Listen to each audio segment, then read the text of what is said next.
and viewers. Once again, welcome to the online class arranged by Lions School and College Rangpur.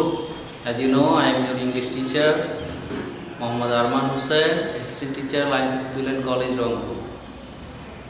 We discussed about transformation of sentence in our previous classes, and we will continue it today also.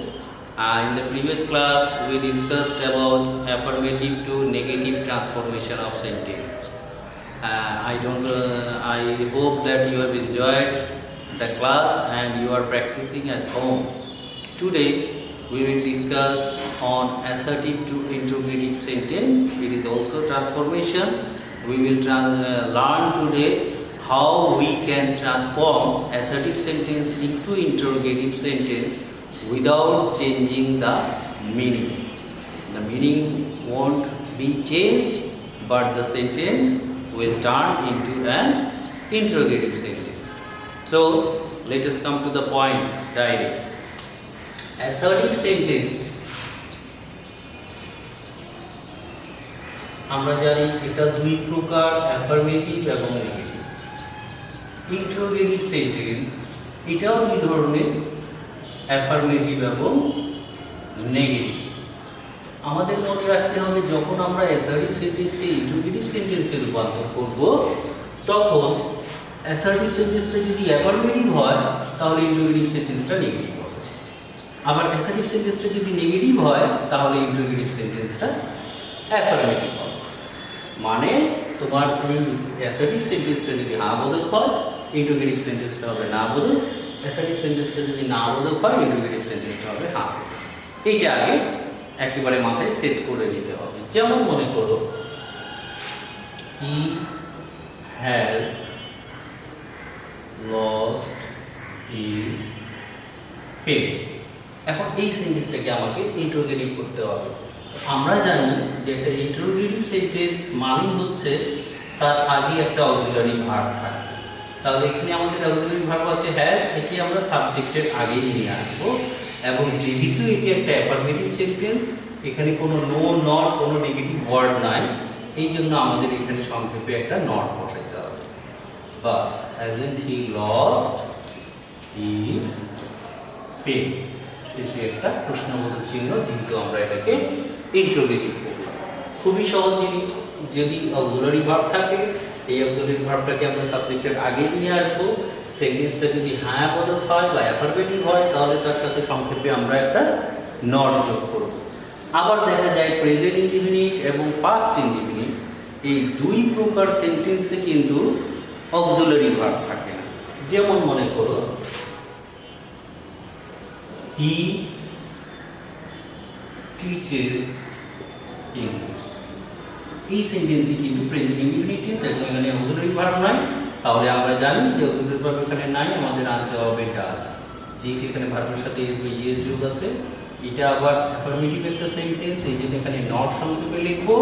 আবার যেহেতু আমরা does ব্যবহার করেছি, এখন মূল ভার্বের সাথে আর S বা ইএস থাকবে না। Doesn't he teach English. অনুরূপভাবে যদি এটা পাস্ট ইনডিফিনিট টেন্স হয় তাহলেও অক্সিলারি ভার্ব থাকবে না। ওই সেন্টেন্সটাই যদি পাস্টে আমরা লিখি তাহলে সেন্টেন্সটা এরকম হবে, হি টট ইংলিশ। তখন আমাদের কি করতে হবে? অক্সিলারি ভার্বটা শুধু চেঞ্জ হবে। অক্সিলারি ভার্ব আমাদের নিতে হবে ডিডন্ট বি, তখন মূল ভার্বে present form, didn't he teach English. এই হচ্ছে ইন্টারোগেটিভ করার নিয়ম, যে অ্যাসার্টিভ একটা সেন্টেন্সকে আমরা ইন্টারোগেটিভ করব, সিম্পলি যে সেন্টেন্সগুলো থাকবে। আবার যখন আমরা অন্যান্য ওয়ার্ড ব্যবহার করি, কিছু এখানে নেগেটিভ বা অ্যাফার্মেটিভ ওয়ার্ড পাবো, যেগুলোকে আমরা ইন্টারোগেটিভ সেন্টেন্সে রূপান্তর করা শিখব একটার পরে একটা। যেমন মনে করো, এখানে আমি একটা উদাহরণ দিয়েছি যে নেইবার। এই নেইবারটা থাকলে আমাদেরকে কি করতে হয়? নেইবারের হ্যাঁ বোধক একটা ওয়ার্ড আছে, সেটা ব্যবহার করতে হবে। নেইবারটা না বোধক, এর আগে আমাকে একটা হ্যাঁ বোধক ওয়ার্ড ব্যবহার করতে হবে এবং নেইবারের অ্যান্টোনিমটা হচ্ছে এভার। এই জন্য নেভার থাকলে আমরা ইন্টারোগেটিভ সেন্টেন্সে এই ভার্ব ব্যবহার করব। যেমন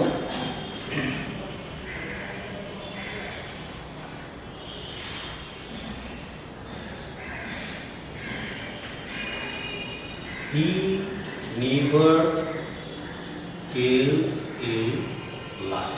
এটা একটা অ্যাসার্টিভ সেন্টেন্স। এই অ্যাসার্টিভ সেন্টেন্সকে ইন্টারোগেটিভ যদি আমি করতে চাই তাহলে যেহেতু অক্সিলারি ভার্ব নাই, আমাদের ডাজ ব্যবহার করতে হবে। মানে নেভারটা একটা নেগেটিভ সেন্টেন্স, এই জন্য এখানে আবার নট ব্যবহার করা যাবে না।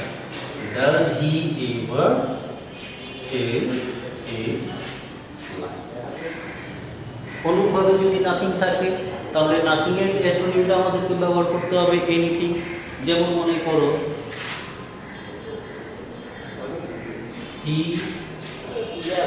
has nothing to lose. He has nothing to lose. এই সেন্টেন্সটাকে যদি আমরা ইন্টারোগেট করতে চাই তাহলে হবে as he anything। নাথিং এর জায়গায় আমরা এনিথিং লেখাতে দেখো এটা অ্যাফার্মেটিভ হয়ে গেল, anything to lose. Has he anything to lose, এটা হয়ে গেল ইকুয়াল। তো এইভাবে আমরা যদি সেন্টেন্সে নেভার থাকে তাহলে নেভার ব্যবহার করব। আবার যেহেতু এখানে কোনো অক্সিলারি ভার্ব নাই এই জন্য আমরা ডাজ ব্যবহার করছি। আবার নাথিং থাকলে এনিথিং ব্যবহার করব, কিন্তু এখানে অক্সিলারি ভার্বটা আছে দেখে আমরা এটাকেই সাবজেক্টের আগে নিয়ে আসছি। এটাই হচ্ছে তোমার কথা। আবার মনে করো একটা সেন্টেন্সে যখন ইনডিফিনিট প্রোনাউনগুলো থাকে তখন আমরা হু ব্যবহার করতে পারি। ইনডিফিনিট প্রোনাউনগুলো যেমন everybody, nobody, no one, someone, এগুলো যদি একটা সেন্টেন্স শুরু হয় তাহলে আমরা সেখানে হু দিয়ে শুরু করবো এই সেন্টেন্সটা। যেমন মনে করো এভরিবডি লাইকস ফ্লাওয়ার, তাহলে এভরিবডির জায়গায় আমরা হু ব্যবহার করব। আবার এই সেন্টেন্সে কোথাও নেগেটিভ কোনো ওয়ার্ড নাই দেখে আমরা এখানে ডাজ নট ব্যবহার করব। Who does not like. আবার এই সেন্টেন্সটা যদি নোবডি দিয়ে শুরু হয়, নোবডি দিয়ে যদি শুরু হয় তাহলে হবে নোবডি ডিসলাইকস ফ্লাওয়ার।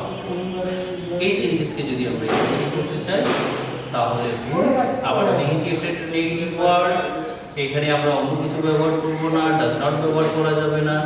হু ডিসলাইকস ফ্লাওয়ার, হু ডিসলাইকস ফ্লাওয়ার। তো এইভাবে এভরিবডি অথবা নোবডি থাকলে, যেহেতু নোবডিটা নেগেটিভ এই জন্য এখানে কিন্তু ডাজ নট। আবার এভরিবডি লাইকস ফ্লাওয়ার এটা একটা অ্যাফার্মেটিভ সেন্টেন্স, এই জন্য ইন্টারোগেটিভ করার জন্য আমরা ডাজ নট ব্যবহার করেছি। আবার এখানে আমি লিখেছি দেখো আরেকটা নিয়ম, দেয়ার ইজ নো। এটা থাকলে আমরা ব্যক্তির ক্ষেত্রে হু ব্যবহার করি, আবার বস্তুর ক্ষেত্রে ওয়ার্ড ব্যবহার করি সাধারণত। আর তোমরা যদি চাও যে না আমরা এটা নিয়ম ব্যবহার করবো না, ইজটাকে সামনে নিয়ে আসবো, তাহলে ইজ দেয়ার এই নিয়ম ব্যবহার করা যায়। ইজ দেয়ার এই দুইভাবে এটা করা যায়। যেমন মনে করো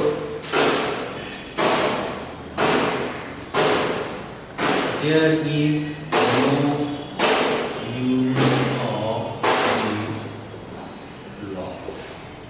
এই সেন্টেন্সটা আমরা ওয়ার্ড দিয়ে করব। What is the use of this law? অথবা ইজটা সামনে ব্যবহার করা যাবে। Is there any use